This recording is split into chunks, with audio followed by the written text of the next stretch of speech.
You're listening to the Run for Your Lives podcast.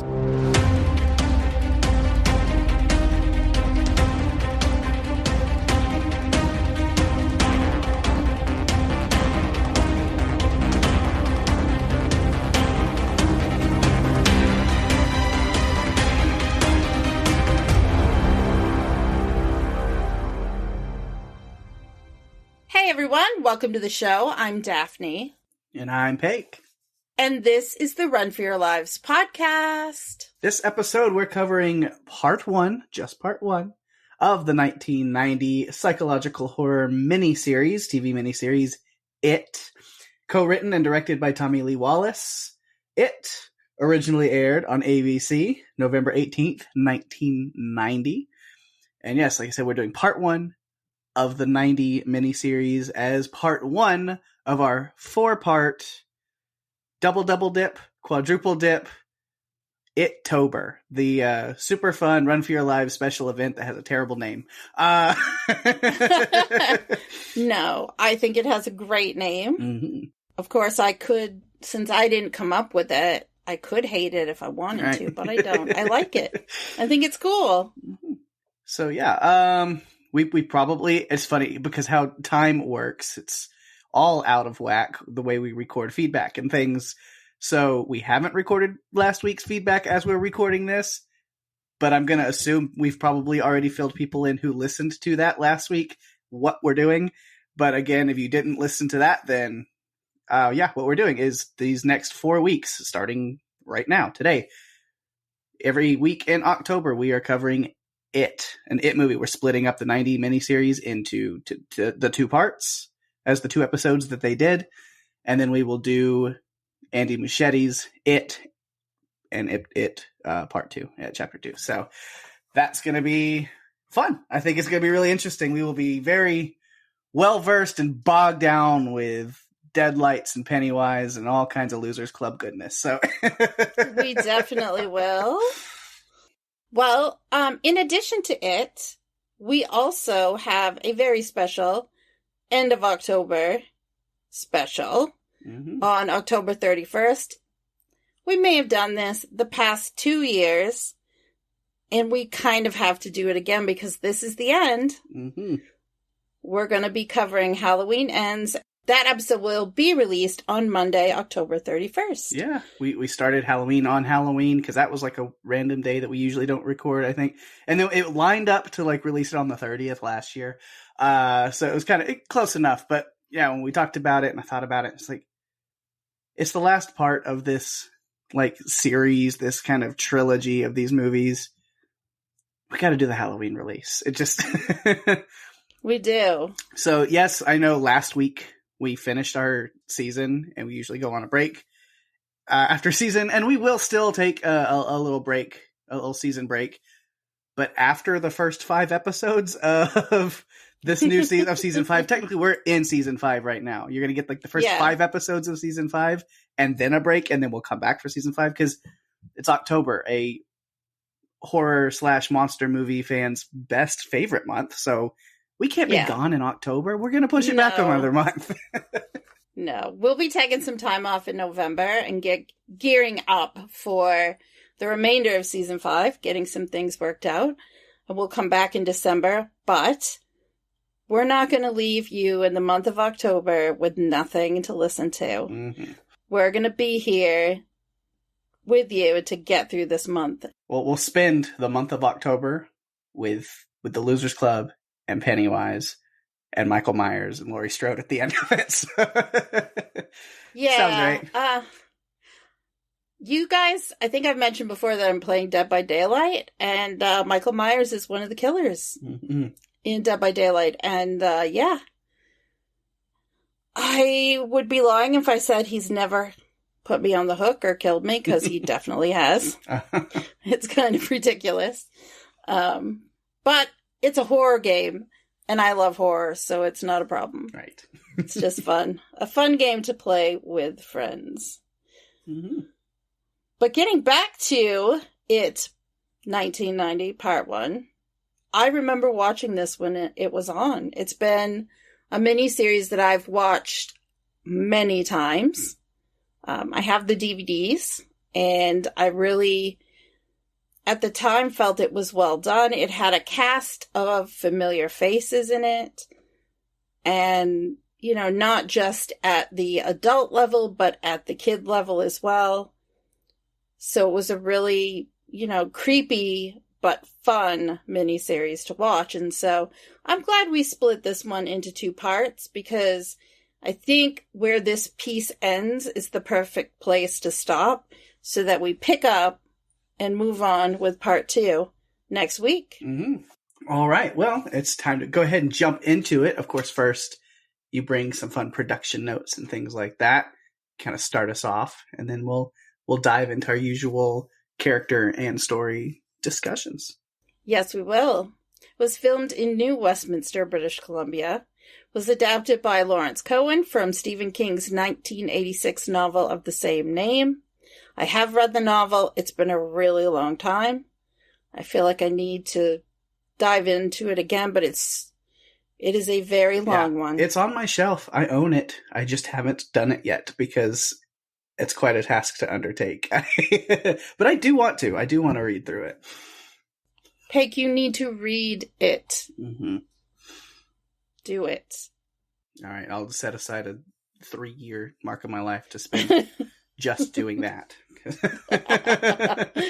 It's a long one. So the budget for this miniseries was $12 million, which was double what the usual TV budget for a film was, because they wanted this to feel like a motion picture. Mm-hmm. I kind of feel like it did. Yeah. But no one was going to go to the movies for a 3-hour movie at that time.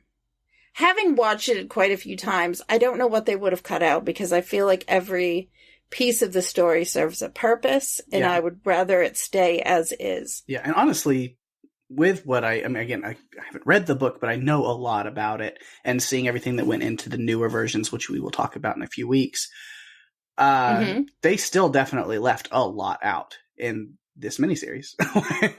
Yeah, they did. They definitely did. I found myself, when I was watching it, comparing it to what the new Andy Muschietti versions were. Yeah. And I like both of them for different reasons. I think they were both well done. But we're going to get from beginning to end in our discussion about them. So I'm just going to let that go until we get through it all. Mm-hmm. The full runtime for the complete miniseries is 3 hours and 7 minutes. The first half is about an hour and a half. Give or take a few minutes. Pake, give us a synopsis. All right. 7 outcast children band together to destroy a shape-shifting clown killing children in their town. Oh, that rhymes. Yeah. Wow. Yeah, that rhymed, Pake. Mm-hmm. Was this an IMDb special? Absolutely it was. Yeah, most of the time it is. Okay. So, I feel like we should just dive into it. All right. Let's see. How did this... I know when we discussed breaking this thing down, you're like, well, it's pretty much a very ensemble cast, like we do in a lot of movies, where we really want to kind of combine things. But then the more I put my notes together, I was like, honestly, mine are all compartmentalized character to character, because they spend like sections of the movie episode, whatever you want to call it, just focusing really like one person at a time. And so it was easier for me to kind of do that. But then when we do it that way, the way it's compartmentalized, it's just like we're just getting little bite pieces, like just a little appetizer of each one, and then it all serves together. It's horror tapas is what this is. Of what?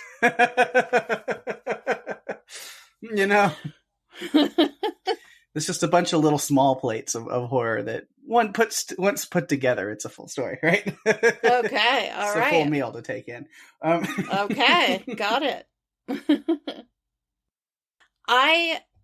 Right from the beginning, there are a couple things I want to say. The opening of the movie, I forgot how creeped out I would always get about still photos and the music. It just creeped me out really bad. And then some of the opening scene, the cinematography and the way that it's shot, just also very creepy. Mm-hmm. I feel like this miniseries, it came out before The Stand, and this was really I felt it was really well done at the time. So much so that I've owned multiple copies of the DVD over time. Mm. So, Pake, let's break down the characters. All right. I just kind of have it set as in the order that they were revealed to us, other than Mike. Because again, Mike is actually who we start with before we really know who he is. Like you mentioned, that the beginning of the movie, which, little girl on a tricycle. I was like, oh no, I put in the live version, the live action version of Monster House. Hang on. No. I don't know that I want to see a live action version of Monster House. Although, yeah, because honestly, I think it could be creepier than this. Mm-hmm. Yeah. But so that's Mike, because he's concerned about this string of children vanishing or being killed in Derry. Seems to him that it has returned. And of course, then we will have to go back in time to see the first time of it return, or I guess the first time of it returning in these people's lives, because they find out it's been quite a normal thing every, however many years. I should be able to just pull that right off the head. I think 30 every 30 years. Yeah. Because that kind of happened to be the exact between this and the new movie. Yeah, kind of. I also, it makes me think of Jeepers Creepers, because that killer also came back in increments of time. Mm-hmm. So, and I think it was like 27 years. So, yeah. 30 years in between. Yep. And, so we have to go back to understand the weight of what's going on with Mike, because then he's got to call everybody up. He's like, well, why are you calling everybody? And then as we see kind of at the end, it's revealed that the Losers Club makes this promise to each other that if it isn't dead, then we all return to this spot no matter what time in our lives it is, whatever it is, we come back and we kill it, we fight it again. And so, of course, what really sets Mike off into calling everybody is at this last crime scene, if you call it that, monster murder scene, is the picture of Georgie that's left at the scene. And that's kind of this final straw for him, knowing, like, okay, it is purposefully teasing me. Like, it's giving me signs. So I've got to reach out because it's time to bring the gang all back together. Yeah, there was one thing I wanted to point out. He does reach out to everyone. I found it really interesting that no one really remembered until they remembered. Like, It's like almost like they moved away and they completely forgot anything that happened in Derry until they heard Mike's voice, found out who it was, and then it was like it all came flooding back. Which reminds me of a Joe Hill series called Lock and Key, where if you know, and once you become an adult, you don't really believe in magic. It's about believing in something. And so I thought that was kind of clever. Yeah. Clever connection there between Lock and Key and it. Mm-hmm. Yeah, as they've grown up, they've moved on. But yeah, all they have to hear is Mike Hanlon's voice from Derry. Yeah, going, it's back, and then they know exactly what they're supposed to do. The terror. Oh my God, the terror in their eyes, like as it all comes flooding back. Yeah. Man. So as we go into the characters, and I have like I said, it's tapas, just very small, little, like maybe like 3 notes a piece, but like just kind of covering each little one. So of course, Bill Denbrough, who is now in the present of this film, so still, 30 something years ago when this came out, but for looking at it as a present, yes. So Bill, now a prolific author, writing a screenplay for an adaptation of one of his own books. When he gets the call, we get the flashback and things of, yes, his younger brother, Georgie, was the start of their dealings with it before, in a very sad fashion. There, Bill being sick and making this boat for his little brother, giving him a little bit of a hard time, because that's what older brothers do. And oh my gosh, The sibling thing. Yeah. I swear, every movie we cover that has siblings in it, there's always that closeness and then this argumentative state that they go into. Mm-hmm. It's a sibling thing. Yes. For sure. The one thing, though, that stood out to me and made me... It just took me back was when Georgie had to go to the basement to get, I think it's rubber cement or whatever, to seal the boat. Yeah, to seal the boat. It took me back to, oh my God, I didn't like to go in the basement. Nobody did. Like, going to the basement was not a fun thing to do. Is it something that bothered you as a kid, going to the basement? I never had a basement, so... You never had a basement? No. Oh my goodness, is that a Texas thing? Yeah, like nobody in Texas has basements. That's not really a thing. Oh my God. I can't imagine not having a basement. Mm-hmm. Wow. Not many. So you definitely wouldn't have gotten scared going into your non-basement. Okay. Right. I mean, maybe it would be extra scary because I'm like, why am I going under my house for no reason? This is really weird. There's nothing here. Which you would think Texas should use more basements because, tornadoes are definitely a thing. Like, yeah. Like a lot of places have like their own separate like storm cellars, but basements should be a thing. I don't know why they're really not.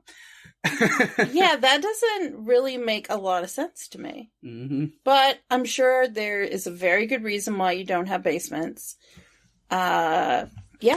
Probably the we'll flooding. Leave it at that. Probably the flooding. The flooding? Okay. Being on the coast with hurricanes and everything, that's probably a thing. All right. All right. But you're in the middle of Texas. Still get hurricanes. Get flooding? Still get hurricanes and flooding, absolutely. You do? Yes. Huh. Well, that's interesting. So that might be why. I get them here too. We get flooding here, but I still have a basement. Mm-hmm. Okay, random tangent about basements. Right. Over? Yeah, of course, Bill, we learn, has this stutter that he kind of had gotten over with. It was worse as a kid. We see him a lot as a kid here. And then, the other kids saying that it's worse after what happened with Georgie. But then it seems as he grew up, he was able to kind of overcome that. And it wasn't really an issue until Mike calls him. And then the stutter returns. He's back to being little Billy Denbrough here, just scared, having to deal with it again. Yeah, and his wife doesn't know what happened or what's going on, and it turns out he had never told his wife that his brother was murdered. Mm-hmm. She seemed to understand that he died, but not that he was murdered. And Bill's not going to be swayed. He's going to leave. Like, he's going back to Derry. Mm-hmm. Yeah, so they all remember this promise that they made to each other. And it's important. It's a big deal to most of them. Yes. And I do like the way that the storytelling method used in this part of each adult being told that they need to return and seeing their reaction and then flashing back and really telling their story. Like, you see some of the kids before, but like it was always the same, the adult version realizing they have to go back, and then you see them kind of go into their mind and remembering their first interaction with Pennywise. Mm-hmm. And how they really realized what was going on. I thought that was really cool. I like that too, because it gets right to the heart of the matter. You can understand the intensity and why they're so anxious about going back to Derry, because they're showing you right away exactly why it's so crucial. Mm-hmm. Like how crazy things were with that psychotic clown. Yeah, that's really mostly what I have about Bill, is just kind of these little like chunks, these stories of what's going on. I mean, we do see he kind of does place himself in the role as leader, or, he's this, the one that's really amping them up and riling them up to fight back, whether it's against Henry. He's the one who's like, we can make our stand, like grab rocks, ammo, like this is, are we going to be bullied and pushed around forever? Or do we fight back? And even when the others run off and it's just Henry, and he's like, well, what are you going to do? He's like, the 6 of us. And then, of course, Mike chiming in with 7. Now I'm here. But, saying that we could put you in the hospital is like, you can pick on us one at a time, but he's kind of the glue that is holding everyone together. Yeah. I think he's driven by Georgie. Georgie's death, the manner in which Georgie died, because we hear his arm was ripped off. Yeah.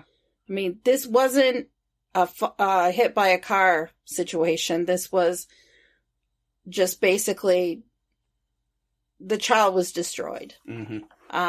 We hear the same thing near the beginning about the little girl, Lori Ann, who was riding her tricycle. And basically they said, there's not much left over.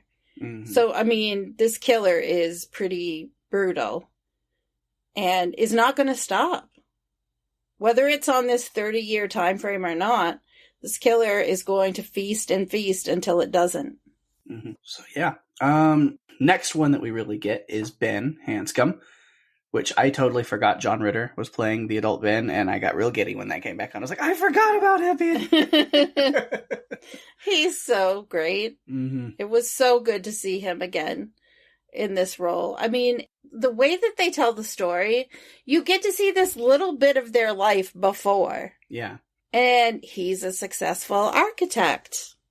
And he's with his lady love and telling her about, although I'm not sure she was a long-term lady love, because he was telling her about being chunky as a child. And that seemed like that might have come out long before in a relationship, I would think. Yeah. But he seems happy. He's won an award, even though he broke it. And then he gets the call. Yeah. And as we see, the call changes people pretty quickly. Which then, was it like a weird, was it kind of a foreshadowing for Stanley? I don't know. But we have his girlfriend there being like, asking him, because he's like, I'm not good at all right now. And then she's like, are you going to kill yourself? I'm like, that is the weirdest question she could ask. Why would you even ask that? Where he goes, no, but maybe it'd be better off. And he does go up to the roof to kind of contemplate things. Yeah, I was worried there that he might jump, that he might think that his fate is better if he jumps off the roof. Yeah, but it's like, why is that her first question?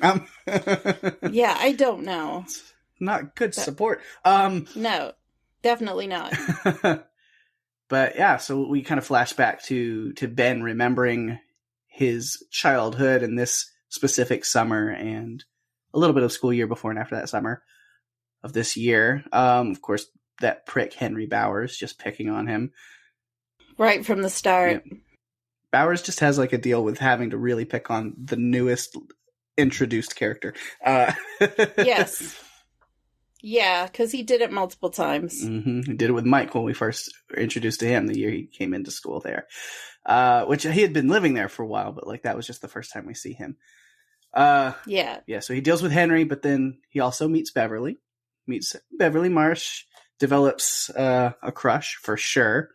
Absolutely. But then Henry and his goons tried to crush Ben. Actually, they really cut him. I was just reaching for a connection, but Yeah. No, they wanted to cut him up. Right. But he winds up running into Eddie and Bill. And Ben's just a good old Texas boy. He is. Came from the H-Town. But yeah, because he's a good kid. He stays there with Eddie during his asthma attack, and then he's helping with the dam, and it's kind of the unofficial beginning of the Losers Club. It is. I love that.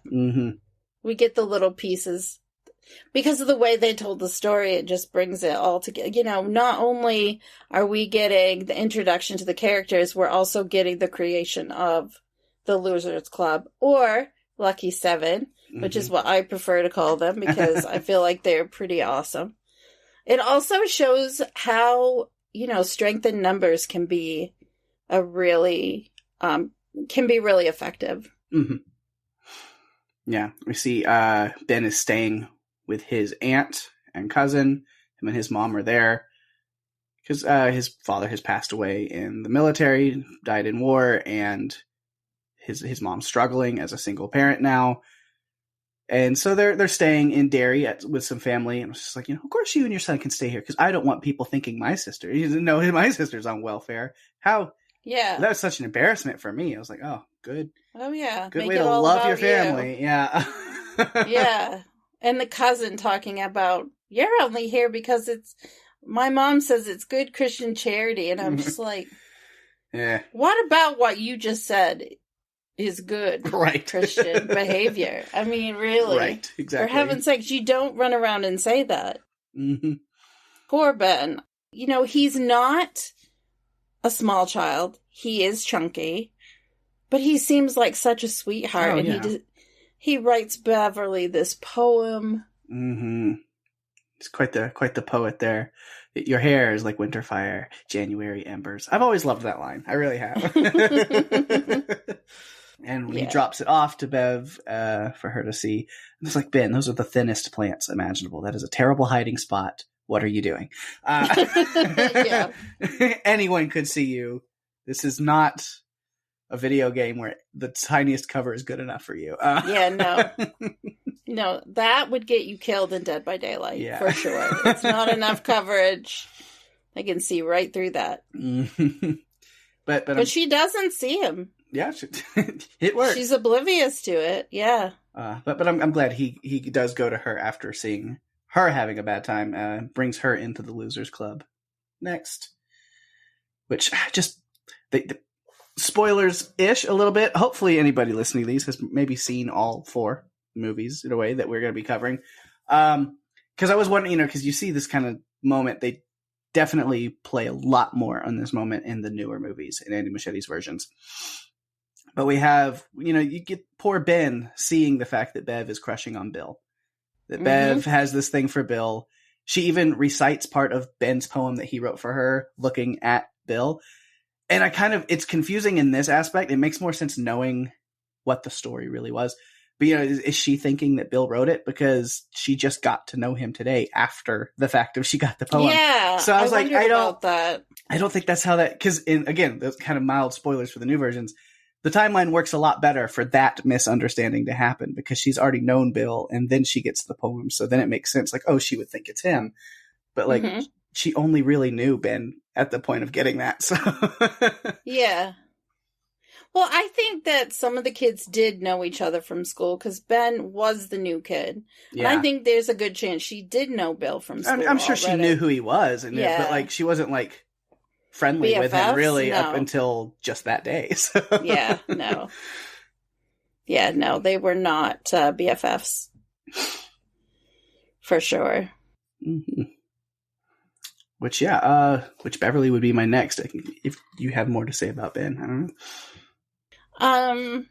No, actually, I'm ready to talk about all things Beverly. All right. I don't have a lot, just in this section here, but what we really see, the main thing with Beverly, is this sad cycle of relationship that she finds herself in. When we see her as an adult, she's in this relationship with this abusive shitheel Tom. Yeah. And yeah, I called him an asshat. He was so controlling, even of just her hair. Yeah. Like how she had her hair and wouldn't let her take a call. And you can see that she started to get to a point where she's pushing back. Because she's like, after he leaves the room, she's just making faces like she's imitating him. But one thing I pulled out of that is it's really interesting that the men that are in Beverly's life that are not kind to her call her Bevy. Mm-hmm. Because that's also what her dad calls her. Yeah. And Tom called her that. And it's, strangely enough, the fact that she got the call and needed to return to Derry, as scary as that is for her, also kind of gives her what she needs to fight back and leave this guy. Yes. Yep. She's like, I've got to go back to Derry. My friend Mike called, and he's just going off the rails. Tom is thinking that she's going off to be with a man, and he actually gets a belt out of the closet. Right. Which even if that is what she's doing, I don't blame her. I don't blame her. Yeah, because he's horrible. But she has, she has the courage. She's able to stand up to him. And then we start to learn about Beverly's life in Derry and realize, like you said, it's a cycle that we're talking about. It's not, this isn't that she grew up and she met a man, she fell in love with the wrong man. her father was also abusive to her. Yeah, just also terrible. So hopefully after all of this ends, these 2 parts, she can end that cycle. Yes, I hope so.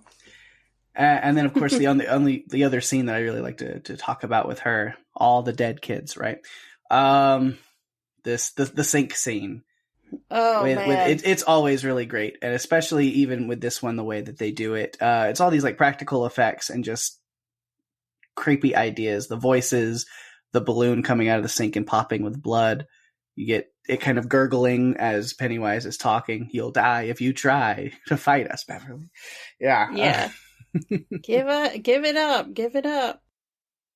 This was also when it started to be confirmed that adults cannot see what is going on. Yeah. Well, we see it with Bill's parents, because the photo book of Georgie's is oozing blood out of there, and they just kind of pick it up and don't look at it. And then but then it's interesting. It's a fun visual of Beverly's dad, like hands just in the sink getting coated with blood, where he's even like rubbing it on her face, which is just uncomfortable. But the fact that like he's just completely unaware of the blood. Yeah. So this to me was like, okay, something's going on. Why can't they see it? Why is it only the kids see it? So it's like confirmation. Mm-hmm. I also thought that there's like this spider connection that I think we'll talk about a little bit once we get into part 2 of this, but it makes me look for any connections. Yeah, a little foreshadowing. I mean, I don't know. Yes. We can mention it, I guess. A lot of people probably watch this together as these 2 parts together anyway. Yeah. Being that kind of one of a big form that it takes, other than Pennywise, is this like spider. So a little bit of it being Pennywise talking to her, and then her kind of lying to her dad saying, "Oh, it was this big fat spider," you know, is still kind of a foreshadowing, not like on purpose for Beverly, but just kind of really clever writing there in the film itself. Yeah, and little Lori Ann, when she's on her tricycle, is singing Itsy Bitsy Spider. Mm-hmm. It's like, okay, so I'm kind of watching for these recurring things to be in here. It's different when you watch a movie like this through a lens of podcasting about it. You're looking for connections and just different things. Yeah. All right. Next on my list, I think the next one that we see is the goofy impressionist comedian Richie Tozier. Good old beep beep Richie. Yeah. Yes. A young Seth Green, which is just so much fun for me to see. I always love that. Gotta love Richie. The first we see of them is just when him and Stan show up down in the Barrens to help build the dam. It's just kind of like they kind of come out of nowhere here in this one. It's like, oh yeah, by the way, these guys are here too. Well, and they seem like unlikely friends to me, because Richie is like this humorous. Richie's humorous. He does all these voices, even if they do sound the same. And he's just kind of charismatic and funny. Then you have Stan, who's a Boy Scout and doesn't have a lot of a personality really anyway. Right. He's very cautious about everything. Yeah. Kind of a worrywart. Yeah. Yeah. So they don't, to me, mix. But you know what? Sometimes it's that opposite personalities that create chemistry, I guess. Right. Yeah. Richie's personality is very over the top, but not too much for me. I mean, I would definitely be friends with Richie Tozier. Oh my God. I can see the two of you now. Yeah. He's great. I love, in the movie theater where Eddie accidentally dumps popcorn on Henry and his goons down there. And I love that Richie's decision there is to double down on it. It's like, we're already in the shit with him anyway, so we might as well make it worth it. And where he goes, just like, why'd you guys come to see a horror movie? You could have just looked in the mirror, and dumps his soda on him. And it's like, oh my you can tell everybody's like, oh my God, Richie, wait, why? Why do you do this every time? He poked the bear. Yeah. And he did it knowingly. Oh yeah, he always He does that. That's part of his personality. That's why Beep Beep Richie exists. It's what they say to him when he needs to dial it back. Yeah, definitely. And we see that Richie has grown up to be a comedian. Oh yeah, of course. Of course he grows up to be an extremely successful comic whose impressions did get better. They don't all sound the same anymore. No, he did a great job. He did a great job. Which, again, of course, his voice is being his thing, as he says. I love that. I was like, yeah, that's because that's mine too. Indubitably, in fact, yes, they're my thing as well. So it's a lot of fun. Just funny because when I was thinking, like, indubitably, yes. I kind of my voices thing that I went to, funny enough, sounds like a Tim Curry character of Nigel Thornberry. Tim Curry. Oh my God. Just Tim Curry. Yes. He's just so phenomenal. In everything he's in, he's amazing. But yeah, Beep Richie. Yeah. Dial it back. He always goes for the gusto. He's gutsy. I'll give him that, because even when Henry Bowers confronts him there in the cafeteria at school, and it looks like he's kind of got him beat down and he looks like a scolded dog, what does he do? He just dumps the tray on Henry and runs anyway. Like, he's like, might as well, you know? Yeah, might as well. I've got nothing else to lose. Mm-hmm. An adult Richie, dialing back into those memories of Derry, he goes straight to the toilet and upchucks, thinking about it. It's like, oh man. He was real traumatized by this whole werewolf thing. It was really, something to him. He goes to get that mop from Beverly's father, who is the janitor, and meets a werewolf instead. Yeah. Pennywise has many forms. Yeah, and he keeps running with this werewolf thing all the way to the point where he like melts down Silver and is like, "This is how we're gonna kill it." Because in his mind, he's like, "It's a werewolf. That's what it is." So Bev, you're gonna take it out with Silver. It took them a while to actually talk to each other about what they had been seeing. Right. Which makes sense, because they all kind of were afraid of, they're already these outcast kids. They're a little afraid of sounding like the crazy one in their own friend group, even. Be like, yeah, these are the only friends I have. Let me not weird them out by like saying I'm seeing things. Nobody wants to be that friend. Mm-hmm. They definitely don't. Now, Richie can weird everybody out in other ways. Oh, man. So many ways. I think I preferred young Richie anyway. Seth Green's Richie was... Oh, yeah. So much fun. Yeah. But we haven't seen more of adult Richie yet, but we will. Yeah. In the next part. All right, yeah. So next, Eddie Kasprak. Oh, that poor kid. Man. That poor kid. His mother was a hypochondriac and worried about him every minute of the day, and he didn't need any friends except his own ma. Yes, and I'm just like, oh, man. Right. Overprotective, overbearing to the nth degree. This poor kid. Man. Yeah, she tells him not to take a shower at school for a week because he might get sick, and he's forced to take a shower. And that's when he meets Pennywise. And he basically gets to see Pennywise in the form of the jagged teeth, and he gets not just to see the smiling clown, but the actual animalistic teeth and everything. Right. Yeah, the Eddie in the shower scene. I was like, well, Pennywise can at least be real helpful in one way. I mean, look at that water pressure when they all start coming on. That is nice. I know. Somebody had a plumber in there. You know, only a plumber could do as well. Yeah, the water pressure was great. However, the whole being tormented and threatened by a killer clown while you're in a vulnerable state in the shower, maybe not so nice, but is it the payoff for that water pressure had to feel good for a minute, right? I would think so, right? But yeah, poor Eddie. And then even as an adult, he's still living with his mom. Like, she has still got that hold on him, even as an adult. She's controlling him. And he has a business. Like, he has a successful business. Yeah, he's like, it's like a limo driving business for celebrities, like to and from movie sets and like premieres and things. Like, he's got this great business, but instead he's dealing with his mother who can't believe he wants to go back to dairy. Even though in all of their cases, at least for the first 6 that we've been talking about, they didn't really hesitate because they made the promise and they were all in back then, and now they're all in now. Yeah. Which, is it just me?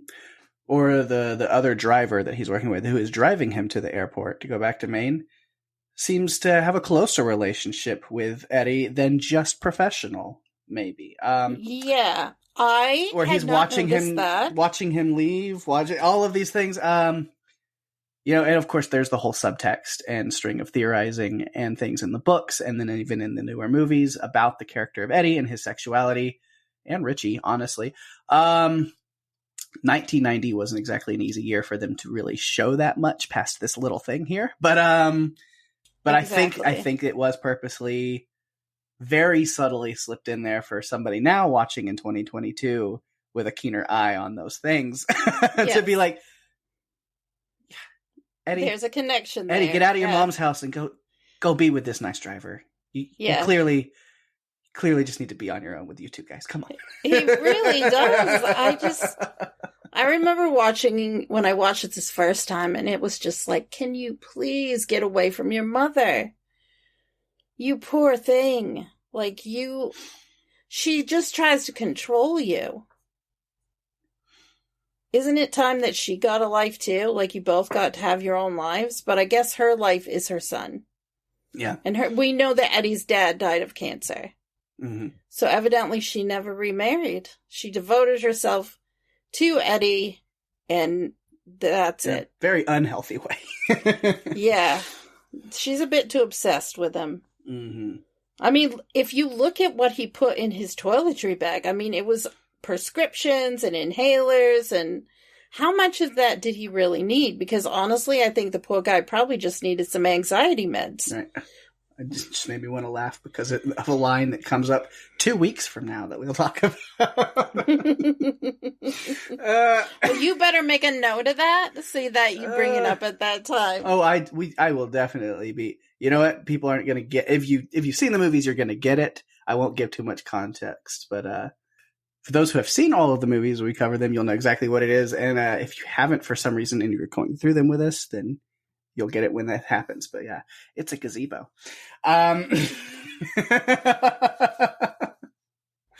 Yes, it is.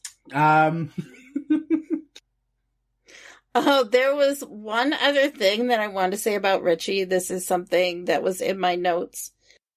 So when Stanley and Richie were standing with Henry Bowers in the cafeteria scene, Richie dumps the tray, but then he turns around and runs right into the cigarette smoking man. And if you watch The X-Files, you will know what I'm talking about. Because the man that played the principal or the teacher that he runs into played that iconic role in the X-Files series.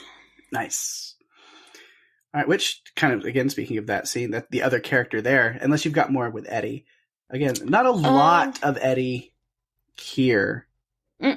Just kind of where he, but again, he will play a much, much bigger role in the second part for sure. Yeah, so really the only member of the Lucky Seven or the Losers Club. I like Losers Club myself. I like that we're on like separate sides of that. And I'll talk about that a little bit later, why I really prefer it. But yeah, so the last member is Stanley Uris. Why is Stanley always wearing his Boy Scout uniform? It's an interesting choice. It is. It is. Stanley is an interesting case. We don't learn as much about him as the other characters. I feel like the others were set up pretty well. Stanley just seems to be there. Right.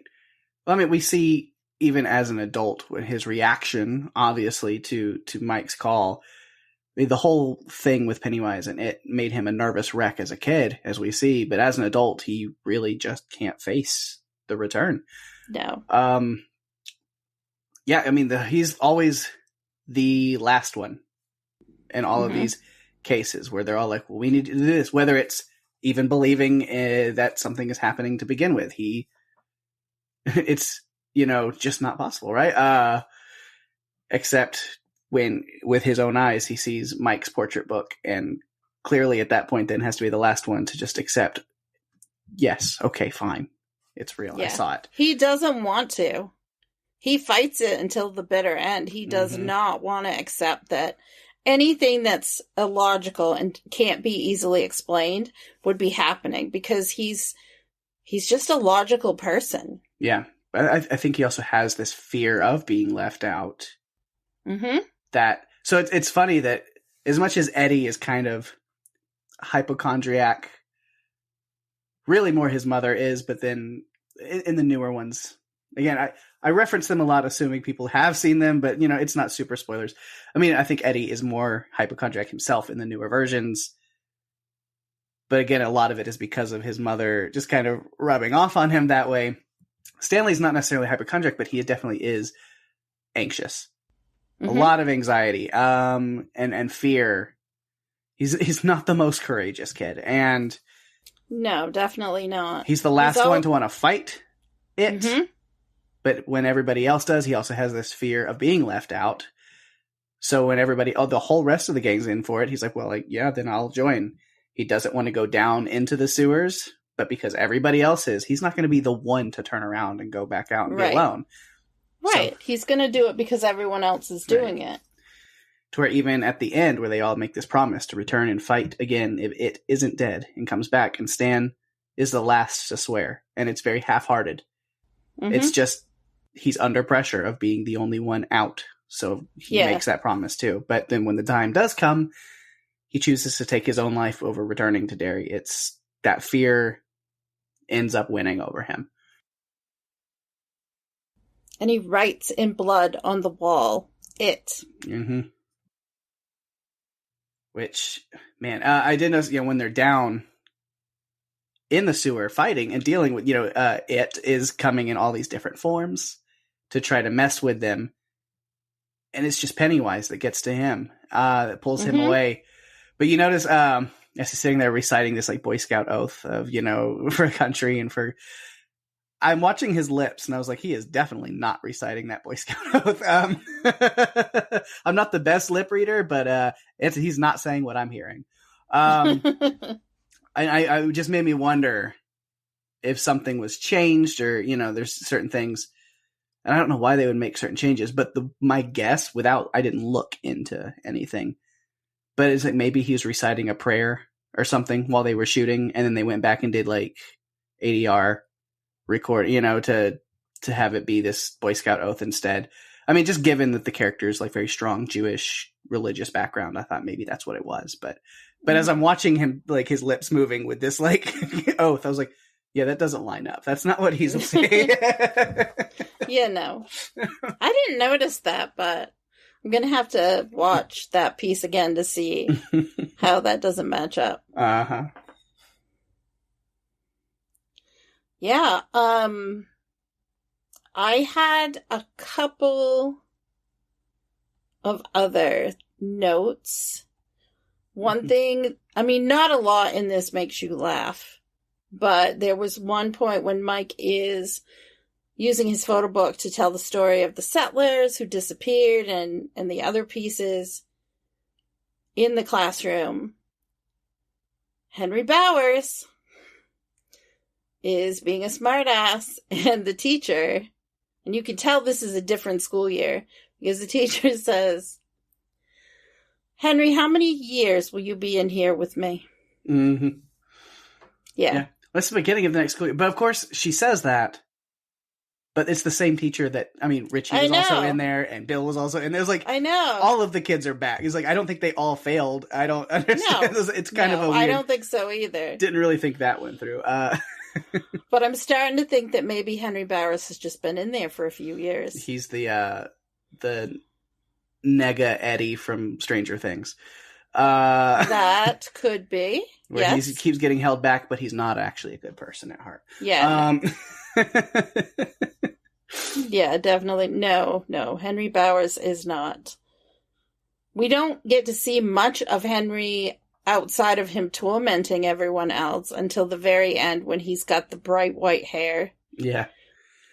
Yeah, I've got some Henry notes, kind of the other ones with him, because there's him and then there was more people at the quarry for the rock fight, but really his main two goons that are with him are Patrick and Belch, I can't stand Belch. Like, of all the things to do to base your entire personality off of, why? Why does it gotta be? I don't know, but it fits him. It fits him and what he does. Right. I was not upset when he got sucked into a pipe. Right.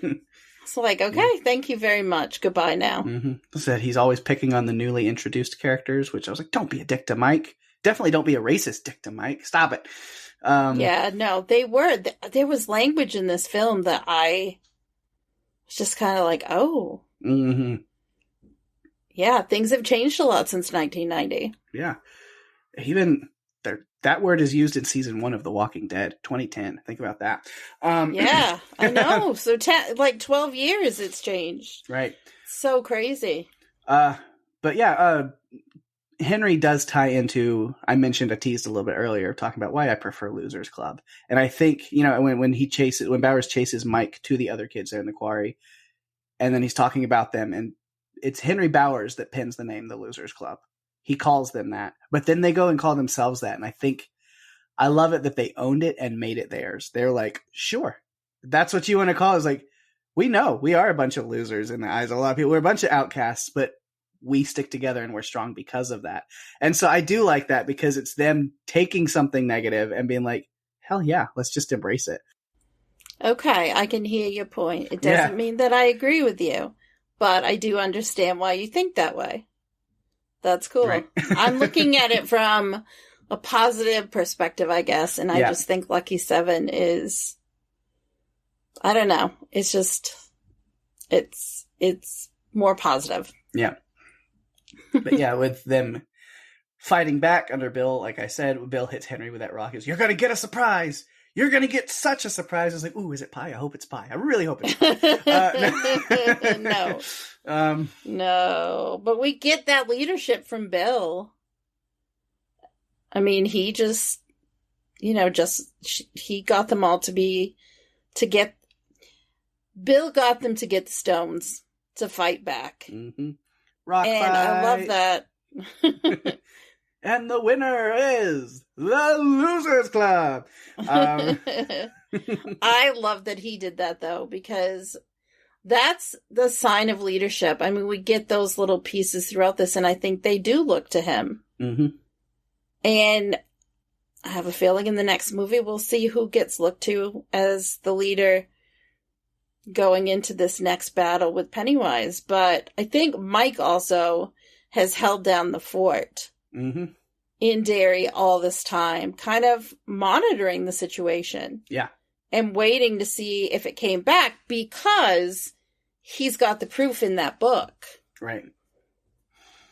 Yeah, so he can keep reminding himself and keep remembering. Mm-hmm. Yeah.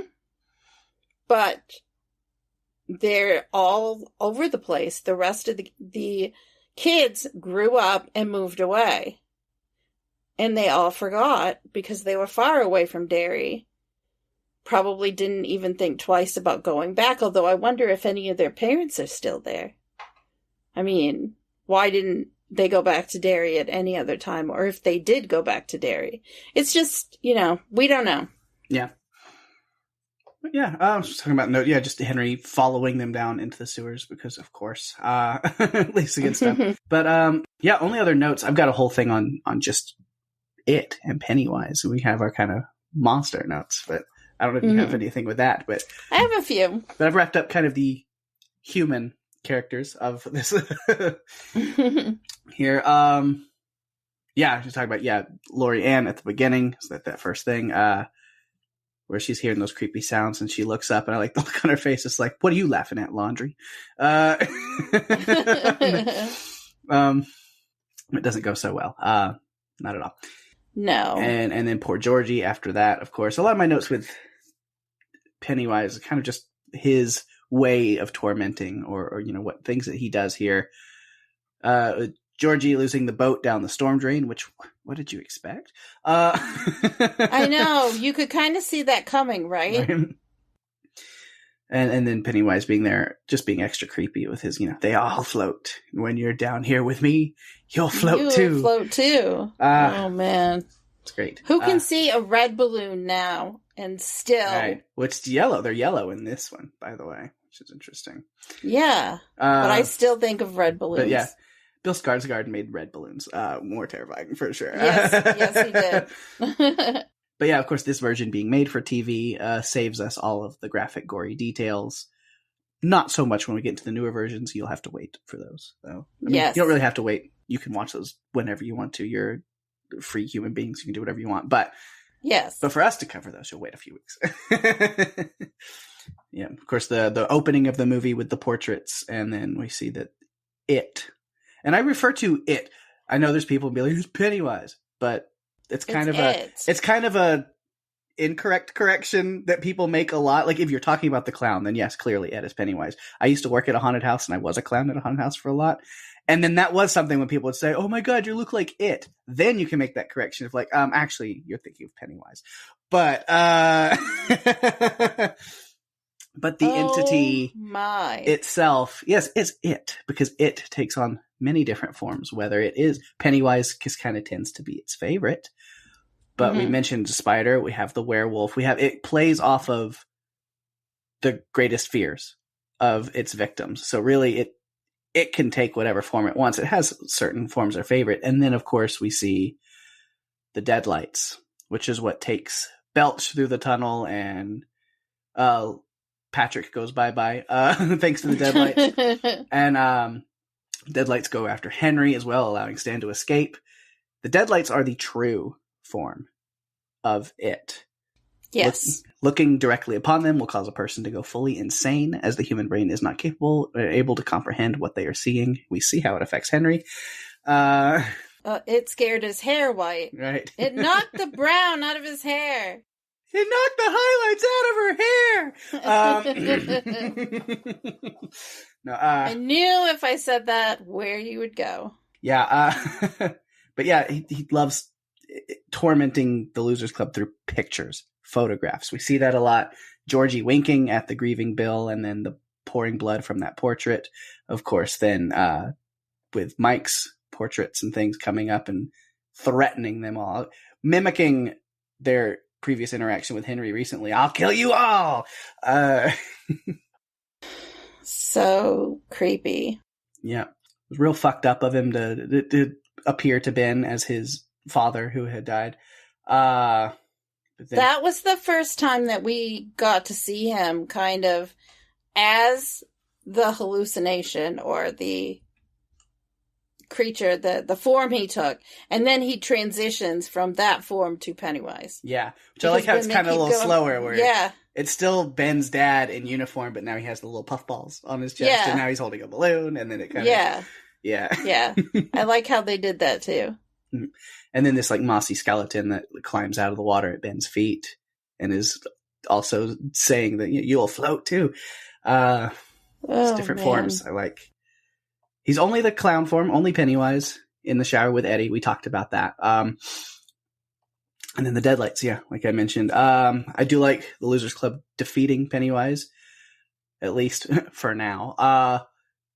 But the way that they really show that it's all about belief. You talked about beliefs earlier. Belief. And it's a big thing. I mean, it feeds off of their fear. So when they don't fear it and they fight back, it is weaker.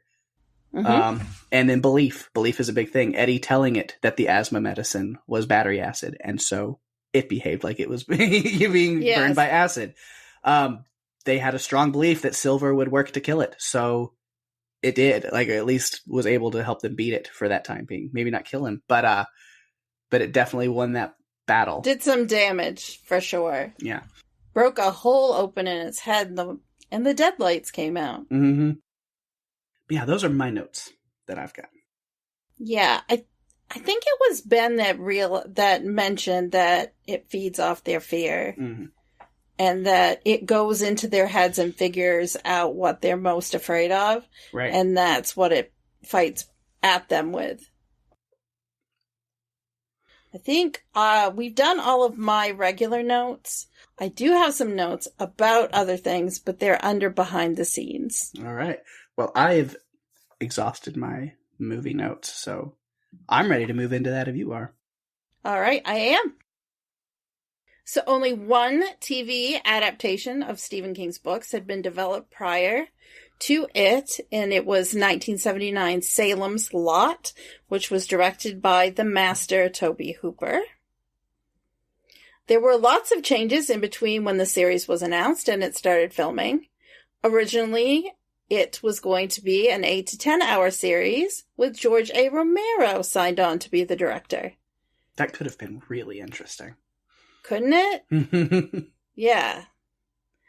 It almost took place in a random Massachusetts town. We can't have that. It has to be Derry, Maine. It's how it goes. Mm-hmm.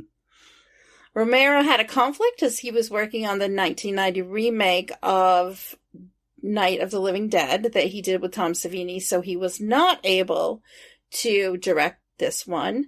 The producers were worried that Romero would make the series too graphic for TV. Maybe, maybe not. I still would love to see what his version would be. Exactly. It's like, too bad we don't have Romero with us anymore. Rest in peace, master of zombies. Because nowadays it would be to see like a George Romero It limited series on like Amazon or Hulu or Netflix or HBO or something, you know. Like, when he could have the budget to do whatever he wanted. Right. Oh my goodness, it could have been amazing. So at production, the series was reduced to 4 hours with Tommy Lee Wallace tapped to direct. Well, on TV, there are commercials, so it wasn't 4 hours. So there were a couple of actors considered for the role of Pennywise, including Alice Cooper, Roddy McDowall, and Malcolm McDowell. Holy shit. Okay, so Malcolm McDowell was so creepy as Alex in A Clockwork Orange. I can't even imagine him as Pennywise. Because he was already creepy. Mm-hmm. So, yeah. Clockwork Orange is not a movie you can watch a bunch of times. I feel like once or twice and you're done. So, Tim Curry, our beloved Pennywise, was reluctant to take up the role because he didn't like the idea of being buried under a lot of makeup. When he played Darkness in the movie Legend, it was difficult. It was a demanding role. He had hours and hours of makeup. It was still fresh in his mind, so he didn't want to go through that again. So as a compromise, Tommy Lee Wallace minimized the amount of makeup on Curry. And he felt like a lot of it wasn't necessary anyway, because Curry's performance was strong. Yeah. As is. It didn't need it. So you might be surprised to know that Tim Curry has less than 20 minutes of screen time in this 3 hour and 7 minute movie. But he steals every second of those 20 minutes. He does. On the DVD commentary track, the actors note that Curry's characterization of Pennywise was so creepy and realistic that everyone avoided him during filming. Not surprised. Mm-hmm. You may also be surprised to know that Curry has suffered a debilitating case of coulrophobia, which is a fear of clowns, for most of his life. And in his contract, it was stated that while he was on set, there were to be no reflective surfaces within sight of him while he was in makeup. He did not want to see himself. That's great. And it's, again, my secret life you didn't know about. No, my time clowning around in a haunted house for years. We had another girl at the haunted house that did that exact same thing. She had a debilitating case of coulrophobia, fear of clowns. So we made her a clown for a while. We didn't force it on her, but it was like, do you want to try that? It was the same idea of like, kind of face your fear by becoming the thing that you fear. And she loved it. Oh my gosh. Wow. She still didn't want to be around any of us once we were all in costume. She had a room and an area all to herself. She didn't want to play off of anybody else or work with any of us, but she crushed the role. She was great. Oh my goodness. I have a feeling that over the next couple of weeks while we're covering this, one miniseries and 2 films. Right. We're going to talk more about your side adventure as a clown in a haunted house because I think it's fascinating. And is Manic gonna make his appearance? No. I've heard stories about 1 or 2 of your characters already. Right. So, yeah, I feel like we're going to have to. Mm-hmm. Gonna have to. If you guys want to hear more of it, please let us know because I know that I do. So the weird furniture in Stan's house was meant to signify that something is off in Stan's life. On the day that they filmed the kids going into the sewers, it was raining, so it saved the production crew the trouble of having to fake it. Isn't that always nice? Isn't it? It's delightful. So the theater scenes racked up many dull hours of waiting and retakes for the child extras. So Tim Curry came onto stage in full costume and conducted sing-alongs with the extras, most of whom didn't know who he was. They thought he was actually a clown that had been hired to entertain them. The scenes in the sewer were filmed in a steel mill. The adult actors had to be careful about what they touched during the sewer scenes because the place was so rusty. It was a real danger of tetanus infection. Because of that, it was not fun. Writer and director Tommy Lee Wallace admitted he had never read the novel before making the miniseries. He preferred to let the script speak for itself. In the DVD commentary, Wallace revealed that he read the novel later on and admitted that he believes the miniseries fell short of the source material. Yeah, but it's going to have to because, again, I have not read it, but I know enough to know. I mean, there's so much stuff in that book that either you don't want to include for certain reasons, or there's a lot of stuff that you just really can't include because it just makes it so much more complex than what this story is. Like, as a on film or on screen adaptation, you would just lose the plot in so much of the subtext and supernatural aspects and story building behind things. It would get way too wild. Yeah. Stephen King weaves a very interesting world in his books. I think it can be complex to bring that to life on the screen. Right. So Wallace was influenced by his time working with John Carpenter on Halloween and The Fog, which is not a movie we've covered yet, but it is on my list maybe for season 5. Pake really likes. If you listened to last week's episode, you know that Pake likes some of the older horror movies, so I feel like I'm going to just keep bringing them and putting them into the mix. So, in the novel by Stephen King, 2 of the children have connections to other Stephen King characters. Mike Hanlon's father served in the army with Dick Halloran, the cook from The Shining, and Eddie Kasprak was also friends with a young Paul Sheldon, who, as an adult, was the protagonist in Misery. Mm-hmm. Paul Sheldon! Stephen King stated in a 2013 interview that he came up with the idea for Pennywise after asking himself what scared children, quote, more than anything else in the world. He felt the answer was clowns. I think he's right. King also thought of a troll like the one in the children's fairy tale 3 Billy Goats Gruff, but it would be a troll that inhabited a sewer system. And finally, because I have also collected notes for the next part of this miniseries. But for this one, my last note is, of the child actors, Jonathan Brandis had by far the most professional acting experience at the time, and he gave advice to his co-stars. Mm-hmm. Unfortunately, Brandis committed suicide in 2003. Yeah, which, again, let's end this note section on a downer. Because 2003 also happens to coincidentally be the same year that we lost John Ritter. So yeah, so sad.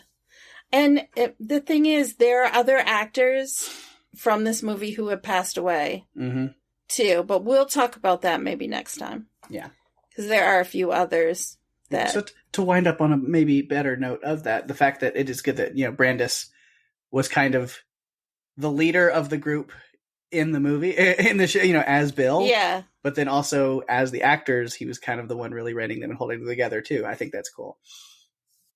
That is really cool. Also, the actress who played Beverly, the teenage Beverly, Emily Perkins, she was a big star in the Ginger Snaps series, which is not something that we've covered yet either. So, some of the actors went on to do other things after this, and some did not. Yeah. It's kind of how it goes. There's a lot. There's not a lot of child actors from those from before that really made it was always like very few and far between that would really make a big career. I think nowadays it's a lot more usual for you to really like see a kid actor grow even into an adult actor and continue on. Like there's a lot more and kid actors today are just insane. As listening to this podcast when we cover a lot of newer movies, and we really focus a lot on some of the younger cast members in these movies because they just sometimes have the best performances out of everybody. And you're like, God, where are they finding these kids nowadays? They really do. And it makes me excited, like, to watch for the future, like, what roles are they going to be in? What's coming up next? And I'll go and check IMDb. And then I don't go back to it after we finish covering the movie, but I feel like maybe we should to see what they're up to. Maybe they're in something else we can cover. Because there have been some great ones in, God, the last 100 episodes of Run for Your Lives. Right. All right. So that about wraps up part 1 of it. It does. From 1990. So, yeah. You already know it's going to be. You don't even have to wait till feedback. You know it's going to be here next week. But listen, give us some feedback anyway, hopefully, and we'll read it. And yes. Then, hopefully we have some good stuff from you guys.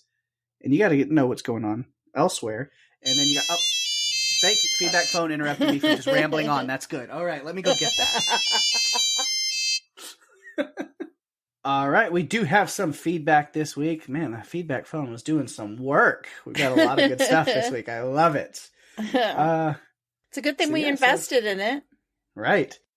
So, Daphne, we'll go ahead and start with this first one. What we got? Okay, so the first one is from TV Podcast Industries. It's in reference to our 100th episode. And they say, congratulations on the 100th episode. Keep running for your lives. Thank you so much, Derek and co. We really appreciate it. Absolutely. Thank you so much. And more on that episode 100, but specifically about our interview with M.R. Carey, which again, just so good. So much fun. Definitely. It was great. Yeah. It was our first interview really on this podcast. So yeah, we definitely want to do more of them. So we're working on a few others. We're already putting some feelers out in places. We'll see what we can get. Yeah, interviews could be a fun part that we do more regularly, hopefully. Yeah. But episode 100 is a good place to do the first one, right? Yes. For that, over on Twitter, we have Tarkus, user there, says, looking forward to it. Really enjoyed that movie and only discovered it because of your podcast. Thank you, Tarkus. Awesome. Thank you. That feels so good. And I'm sure Mr. Carey would be very happy with that as well. Yes, definitely. We're so glad that you enjoyed the movie and that you found it because of us. And who knows what other movies we'll introduce you to in season 5. So Wendy says, I listened today. Awesome. Love the interviews. Congratulations, RFYL. Run for your lives. Thank you so much, Wendy. Yeah, thanks. And another one from Tony over on Twitter, always coming through, saying, congratulations. And then in reference to the interview, I bet that was exciting. And yes, you know it was. Yes, it was. We had a great time with it. Barbie Allen says, yay, love the book, need to see the movie. Yes, you do. I'm interested in what you think between the two. Yeah, let us know. And then finally, a user over on Twitter. We had a lot of Twitter feedback, and I love that. Yeah. So cool. So another Twitter user over there, Christina J1683, with an OMG, I love this movie. Awesome. Love it. Amazing. I do too. It's so good. Great adaptation. It's what you get when you have the author writing the screenplay as well, right? Yes. Yes. It definitely brings it all together. Mm-hmm. So, and talking about It, the miniseries from 1990, Part 1, we heard from Alma Contreras. She said, saw this movie when it first aired, and ever since, Pennywise seems to make it into my nightmares from time to time. It's frightening. It's frightening. Needless to say, whenever I cross the street or go for a walk, I never walk over sewer grates. She punctuates this with 2 beautiful red Pennywise balloons, although the balloons in this movie were yellow. Mm-hmm. Yeah, but yeah, the gist is there, and then they'll get red. Mm-hmm. All right, and lastly, we hear from our friend Greg Schwam, who, talking about It here, says, it was terrifying when I was 11, which I don't know, maybe the intonation I read that in, I don't think he meant it as much of a dig as like, it's not, it's, I think, yeah, it was definitely scary when we were younger watching this movie. But then I think a lot of the scariness doesn't hold up as much, although there is some stuff that's like still, yeah. Woo, but it's still such a great movie. Yeah, he was talking about this. This was all part of a conversation that Kelly and Amelie were having about watching this because neither of them had seen it.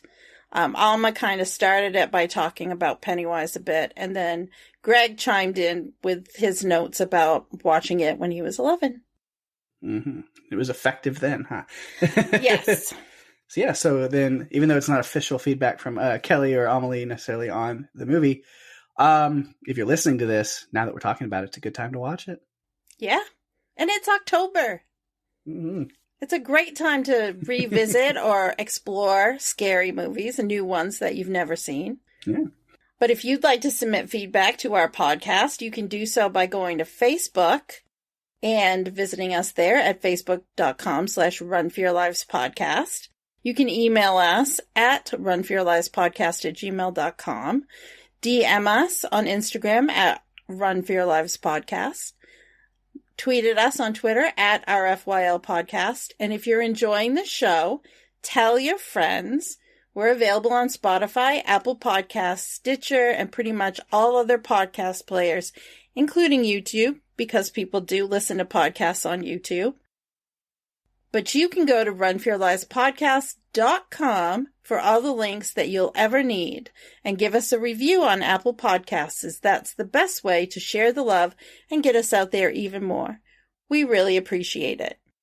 Absolutely, we do. And of course, talking about sharing the love, give some shout outs to things going on in the podcast universe around us. My other podcast, Strange Indeed, we took this week off, but next week we will be back. And I'm excited because Lock and Key has wrapped, and we are jumping back into the wild mind and world of Mike Flanagan with his new Netflix series, Midnight Club. I'm so excited. Literally, I'm going to be watching the series premiere, like a few hours after I'm done recording this. I'm giddy. Daphne can attest to that. So He is so giddy about this. So ready. I'm so ready. Well, you know what, Mike Flanagan, we covered Hush just a couple of weeks ago, mm-hmm. as we were ending our season 4. Anything Mike Flanagan does is just special because of the thought that goes into every single piece of it. Yeah. A Midnight Club is a book that I have read a long time ago. It's by Christopher Pike, and anyone who remembers his books for young adults were pretty terrifying. So I'm excited, really, to see what Flanagan does with this series. And right. I'm also looking forward to listening to you and Rima talk about it, because I'm so excited. It's going to be great. Oh, yeah. Looking forward to it. So if you can tell how giddy and excited I am, definitely, if you're a fan of Mike Flanagan, or even if you don't know what this is, if you're a fan of horror and just like incredible storytelling at the same time, go give it check it out. Just watch it, and then maybe you'll go check out what me and Rima are doing, us talking about it as well. But man, I'm excited for it. And still so much other great stuff going on over on Podcastica. with House Podcastica, of course. Andor still going on with Jonathan and James covering that on the Star Wars TV podcast. Over on Cobra Kai Cast, Jason, Richard, and Rima. They'll be wrapping it up, the final 2 episodes of this season of Cobra Kai this week. I still haven't watched them as of right now, but I definitely will soon.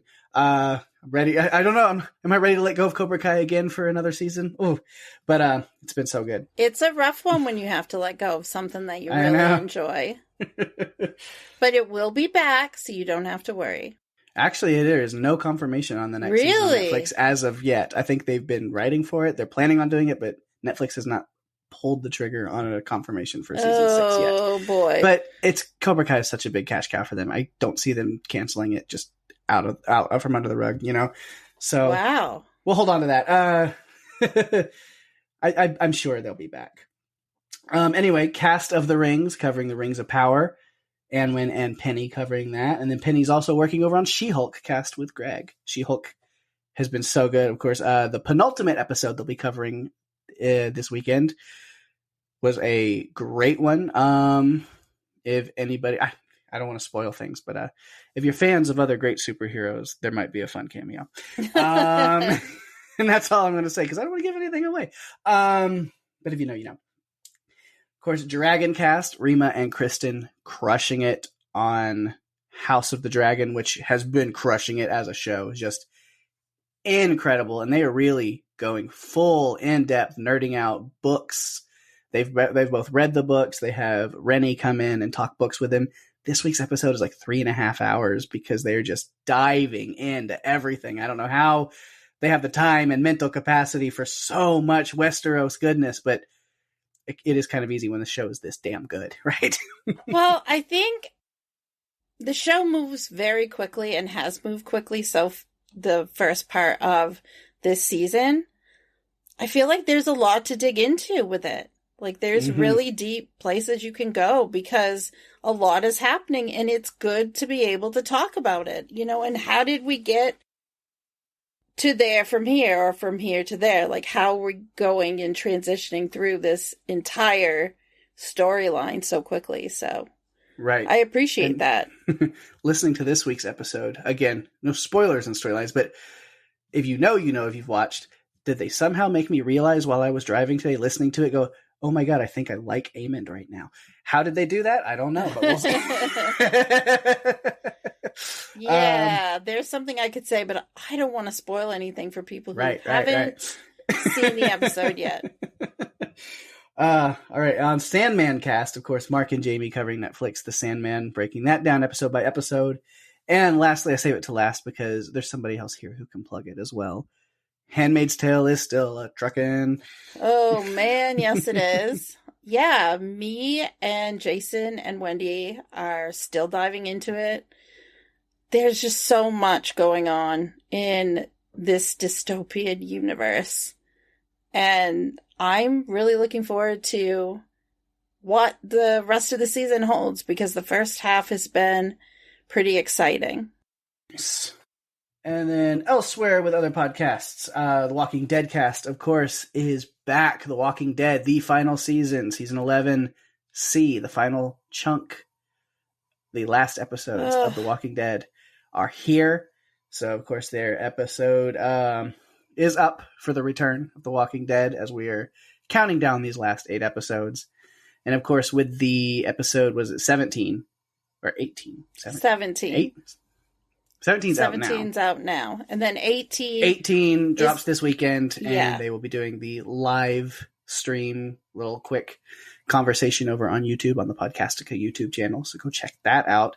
If you're watching Walking Dead live, then as soon as the episode ends, pop over to Podcastica on YouTube and check out whoever's over there talking about. I think Dez is on this weekend, so or next. I can't remember. One or the other. Maybe Damien's on. One of them. I was playing Fall Guys with Damien and Dez earlier today, and I think one of them was saying they're on this week and the other's the next, something. But it's a lot of fun to do, and Jason's like rotating people in, so you get different perspectives. I had a lot of fun when I did it last weekend, and I also had done one of the episodes of Tales of the Walking Dead, and that was fun as well. It's cool to get that instant reaction, but then you listen to the podcast and get the deeper dive. It's a separate thing. It's connected, but it's not the same. And it's live on YouTube, so there's comments. So if you're over there checking it out, you can interact and comment and chat with the Podcastica hosts that are over there and get live interactions with them. So it's always fun that way too. Yeah, it's great. It's a lot of fun. Hopefully someday you'll be able to get to do one, because I think you would find it fun. I work every Sunday night. Well, maybe. Find me a show that airs in the middle of the week. We'll talk. All right, and then over on Adrenaline Cinema, they are back, Mark and Jerry, talking about Omega Man. Oh, Pake, that's one that's on my list for us.